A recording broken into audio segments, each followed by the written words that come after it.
Maybe they spent too much money at one time. I don't know, maybe they should have spread it out a little better. TransLink is facing a $4.7 billion deficit. That's the expected gap between how much it's spending and how much money it's bringing in.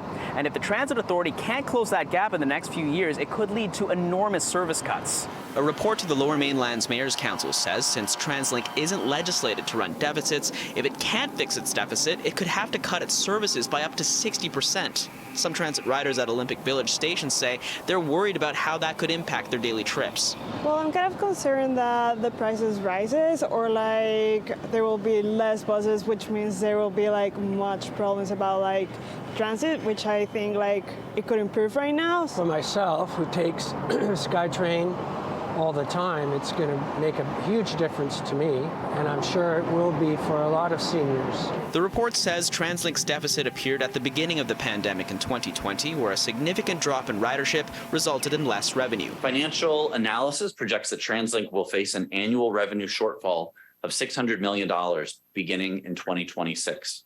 For perspective, this deficit represents about 30% of our total annual revenues. Speaking to mayors on Wednesday morning, TransLink CEO Kevin Quinn says the traditional way of funding transit isn't working, saying revenue from fuel taxes and fares are both dropping, and labor and construction costs are growing as it builds the Broadway subway. We need a better and more sustainable way to fund transit. In a statement to City News, BC Transportation Minister Rob Fleming says in part, we are actively working with TransLink on identifying potential long-term sustainable regional revenue options to help ensure a robust transit system long into the future to support priority expansion projects included in TransLink's 10-year priorities.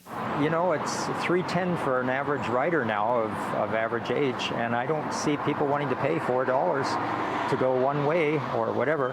I think they're mismanaging money. I don't know how they could get that far in debt. Minister Fleming adds over $1 billion in government relief funding helped TransLink recover the highest levels of transit ridership in North America post-pandemic. The fare revenue losses between 2020 and 2025 have been covered by that federal and provincial government relief funding. But that relief funding ends in 2025. The Mayor's Council says it will discuss ways to address the deficit at a later date. In Vancouver, Kier Junos, City News.